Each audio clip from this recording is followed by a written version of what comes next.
चलिए यहाँ पे झटपट देख लेते हैं न्यूमेरिकल। ठीक है, तो देखिए इस तरह का क्वेश्चंस आ सकता है आपको। Calculate delta G gives free energy, standard gives free energy for the reaction at 25 degree Celsius.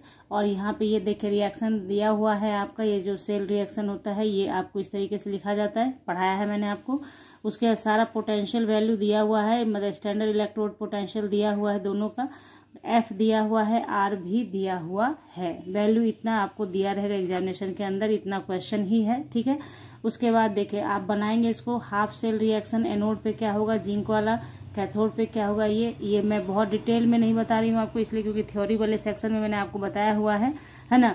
तो ये चीज़ आपका कैथोड पे होता है, ये एनोड पे हो गया। नर्नेस्ट इक्वेशन आप लगाओगे तो E cell equals to cathode minus anode minus इतना, और यहाँ देखिए जिंक बटे कैडमियम होगा, फॉर्मूला है ये। उसके बाद देखिए दोनों के कंसंट्रेशन को दे रखा है आपके न्यूमेरिकल वैल्यू में। यहाँ देखिए ये जो देख रहे हैं ना आप, ये कंसंट्रेशन दे रखा है, इसका दे रखा है, इसका भी दे रखा है। तो आपने यहाँ जो इक्वेशन में पुट किया है ना, बस वही मैंने यहाँ लिखा है। देखिए तो ई कैथोड जो था, ई कैथोड का जो वैल्यू दे रखा था वो लिख दिया, और फिर एनोड का वैल्यू दे रखा था। क्योंकि ये आपको पता होना चाहिए ना कि ये जो रिएक्शन हो रहा है, यानी कि इलेक्ट्रॉन जो लूज होगा वो एनोड पे होगा, इलेक्ट्रॉन जो गेन होगा, इलेक्ट्रॉन जो लिया जाएगा वो कहाँ होगा, कैथोड पे होगा। ये आपको थ्योरी सेक्शन में बताया गया है, इसलिए यहाँ पे उसी के अकॉर्डिंग हम समझ रहे हैं कि यहाँ पे ये वैल्यू कैथोड का है और ये वैल्यू एनोड का है। ठीक है, उसके बाद यहाँ पे जो आपने लिखा लॉग वैल्यू रखिएगा, और इसको सॉल्व करना है आपको, कोई मेहनत का काम नहीं है, आप कर सकते हैं। अब मैं देखिए यहाँ पे थोड़ा सा आप इसको कैसे कर सकते हैं, लॉग लिखा आपने, इसका डिसमिल हटा दीजिए, इसका भी डिसमिल हटा दीजिए। ठीक है, तो आपका डिसमिल जब हटेगा तो क्या हो जाएगा, जैसे पहले भी मैंने बताया है कि इसका डिसमिल हटा तो 1 0 आएगा, इसका डिसमिल हटा तो नीचे आएगा 1, और 1 2 3 4 अंक है तो 4 0 बैठा दीजिए। ठीक है, तो 1 0 से तो 1 0 कट गया, नीचे बचा कितना 3 0। तो ऊपर आपका 4 है, नीचे आपका 2 है, और इंटू 1000 है। इसको सॉल्व करना पड़ेगा। जैसे ये तो मान लीजिए मैंने लिख दिया है सॉल्व करके पूरा, तो यहाँ पे ऐसे हो गया, तो इस पे 2 2 जब 4 आप काट सकते हैं ऐसे। ठीक है ना। और इसके बाद आप क्या कर सकते हैं, देखिए समझ लीजिए, इसको आप खुद कीजिएगा अभी तुरंत, जैसे ही इस वीडियो को मैं पब्लिक करूंगी तो आप इसे देख लीजिएगा। log 2, अब देखिए log 2 और नीचे कितना हो गया 10⁻³ हुआ ना। इसको जब सॉल्व करते हैं हम लोग तो log 2 माइनस लॉग 10⁻³ नहीं होगा, फॉर्मूला होता है ना लॉग का, log a बटे b, तो log a minus log b हो जाता है। ये आपने जब कर लिया तो log 2 का वैल्यू मैं बताऊंगी अभी आपको। log 2 माइनस ये आपका ये 3 जंप करके इधर आ जाएगा, फॉर्मूला है सारा log का। तो ये सारे क्वेश्चंस को बनाने के लिए मैथमेटिक्स का कुछ फॉर्मूला है जो आपको याद होना चाहिए, पता होना चाहिए। तो 3 इधर आ गया तो log 10, तो आपको पता है log 10 बेस पर 10 जब पावर होगा तो इसका वैल्यू कितना हो जाता है 1 हो जाता है। तो आपका आगे कितना log 2 माइनस 3। अब log 2 का वैल्यू होता है 0.301 माइनस 3। अब इसको सॉल्व कीजिएगा तो आपका वैल्यू यही आएगा, है ना। अगर आगे पीछे भी आ जाए तो कोई प्रॉब्लम नहीं है, आपको मैंने ये सिखाया ना, इसी तरीके से किया जाता है। तो यहाँ पे आप कहेंगे कि log 2 का वैल्यू दिया रहेगा एग्जाम में, हो सकता है कि क्वेश्चन पेपर पे दे भी देगा log 2 का। अगर नहीं भी देता है तो log 2 का वैल्यू हमें याद होना चाहिए। log 2 का वैल्यू आपको पता होना चाहिए। ठीक है, दिया रहेगा तो भी ठीक, नहीं दिया है तो आपको याद रहेगा, और सॉल्व कर लीजिए, इसको बन जाएगा। और इस यहाँ पे जो भी मैंने बताया, इसमें अगर कहीं भी कोई भी कंफ्यूजन होता है तो फटाक से पूछिएगा मुझसे कमेंट सेक्शन में, ताकि मैं आपका क्लियर कर सकूं कॉन्सेप्ट। ठीक है, तो यहाँ पे बस कुछ नहीं किया गया, इस फॉर्मूला को याद रखना है, इसको निकाला गया, इसमें पुट कर दिया गया, और सारा कुछ पता होता है क्योंकि फ्राइडे एक कांस्टेंट है, फ्राइडे का वैल्यू दे भी रखा था, तो आपने इसको कर लिया। अब आप कहोगे कि यहाँ आर का वैल्यू का क्या यूज था, बस ऐसे ही कंफ्यूज कराने को आपको दिया था।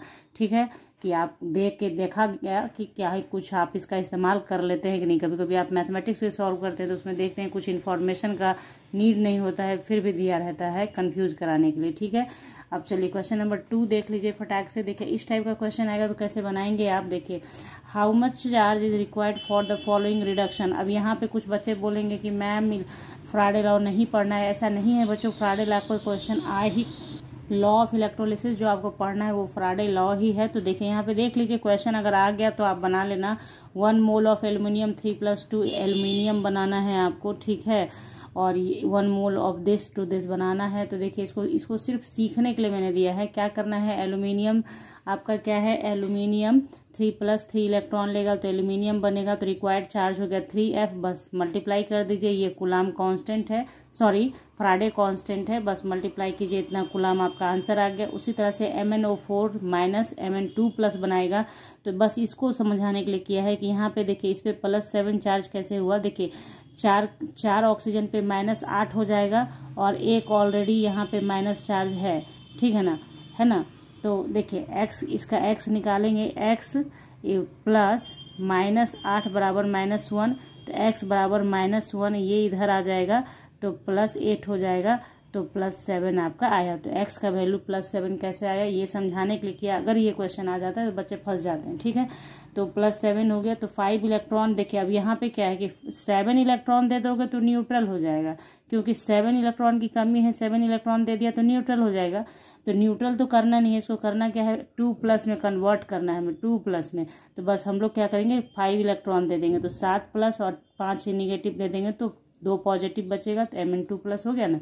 तो 5 इलेक्ट्रॉन यहाँ नीड हो गया, तो रिक्वायर्ड चार्ज 5F हो गया। 5 × 96500 कूलाम कर दीजिए, मल्टीप्लाई करके जो भी आएगा वो।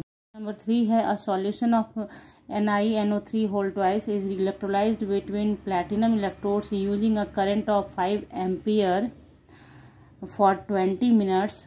What mass of nickel deposited at the cathode, ठीक है। तो गिवन क्या है, करंट 5 एम्पियर, टाइम कितना है 20 मिनट, तो 20 × 60 कर दिया तो 1200 सेकेंड हो गया, है ना, 1200 सेकेंड हो गया, ठीक है।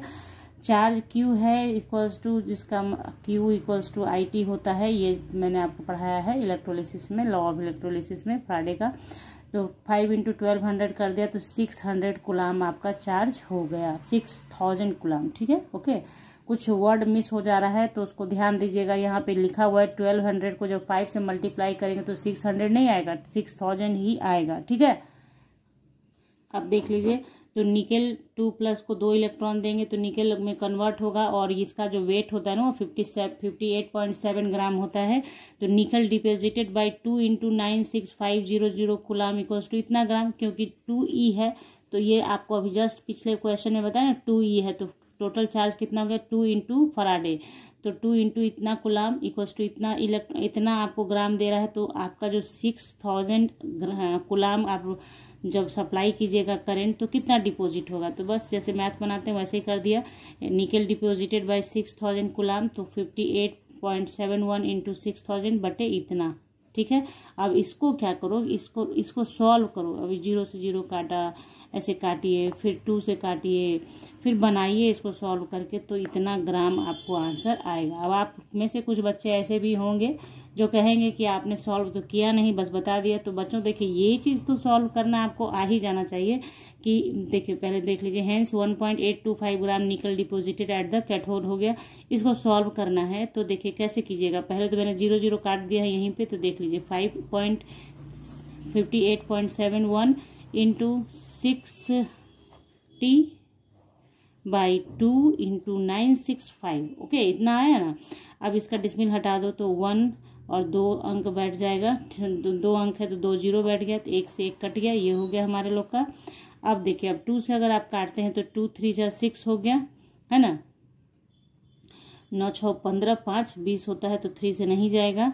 तो अब देखिए, अब क्या हो गया मेरा, अब इसी को कर लीजिए, पहले 3 से मल्टीप्लाई कीजिए तो 3 7 3 जा 21, हैंड में 2 और 8 3 जा 24 और 2 कितना हो गया 26, हैंड में 2 है आपके, 5 3 जा 15 2 17 डिवाइडेड बाई हमारा कितना हो गया, देखिए यहाँ पे 9650, हाँ इतना ही है ना। तो अब इससे इसको डिवाइड कर लीजिए, 9650 से किसको 717613, देखिए आ जाएगा आपका वैल्यू 1 ही से जाएगा, क्योंकि 9 2 जा 18 हो जाता है। तो आप जब भी लिखना नंबर तो पीछे से ही लिखना चाहिए इस तरीके से, ताकि आपको कहीं भी गलत नहीं हो ऐसा, ठीक है। अब इसको सॉल्व कीजिए, देखिए यही आएगा आपका वैल्यू, ठीक है। तो आप जिन बच्चों को इसमें प्रॉब्लम था उनके लिए भी बता दिया। बहुत बच्चे होते हैं मैम इतना नहीं बताया कीजिए, बहुत बच्चे होते हैं बोलते हैं मैम पूरा बताया कीजिए। तो बस चलिए, जिनको जहाँ तक देखना है वहाँ तक देखिए। मान लीजिए जिनको यहाँ के बाद ही नहीं देखने की जरूरत है तो मत देखिए, जिनको देखने की जरूरत है वो देख लीजिए, क्योंकि सभी के लिए पढ़ाई होती है यहाँ पे, ठीक है। तो क्वेश्चन नंबर 4 पे आ जाइए फटाक से। देखिए क्वेश्चन नंबर 4, क्योंकि टाइम नहीं है आप लोगों के पास। अब first order reaction has rate constant this, ये अगर आपको दिखने में दिक्कत है तो मैं यहाँ पे लिख रही हूँ 1.15 इंटू 10⁻³ पर सेकेंड, ये रेट कांस्टेंट दे रखा है जिसे के से रिप्रेजेंट किया जाता है। How long will 5 gram of the reactant take to reduce 3 gram, ठीक है। बस आ जाइए, इनिशियल अमाउंट 5 ग्राम है, फाइनल कितना होना है 3 ग्राम है, रेट कांस्टेंट दे रखा है। तो फर्स्ट ऑर्डर रिएक्शन का बस ये मैंने बार बार कहा है, इसे पढ़ लीजिए, इसे याद कर लीजिए। नहीं करेंगे आप तो न्यूमेरिकल नहीं बनेगा, और इस केमिकल काइनेटिक्स से आएगा तो ऐसा ही न्यूमेरिकल आएगा। तो चलिए वैल्यू रख दीजिए। लॉग देखिए यहाँ पे लॉग है 5 ग्राम इनिशियल है, फाइनल हमारा क्या है, ये फाइनल कंसंट्रेशन होता है, फाइनल कॉन्सेंट्रेशन, ठीक है, कॉन्सेंट्रेशन। तो यहाँ पे 3, तो अब बस log 5 और log 3 का वैल्यू मैं अभी जस्ट बता दूंगी आपको। तो इस वैल्यू जब आप रख दोगे तो आपको कैलकुलेट करके इतना आ जाएगा वैल्यू। आप इसको सॉल्व करके देख लीजिए तो 444.385 आएगा। और ये क्या है हमारा टाइम है ना, तो ये आपका किस में आंसर आ जाएगा, सेकंड में आ जाएगा, ठीक है, सेकंड में आ जाएगा। अब नेक्स्ट क्वेश्चन देख लीजिए। The rate constant for first order reaction is 60 per second, how much time will it take reduce the initial concentration of reactant to its 1/16 value. देखिए ये क्वेश्चन सिर्फ जस्ट इसी का क्वेश्चन भाई है ये क्वेश्चन, ठीक है।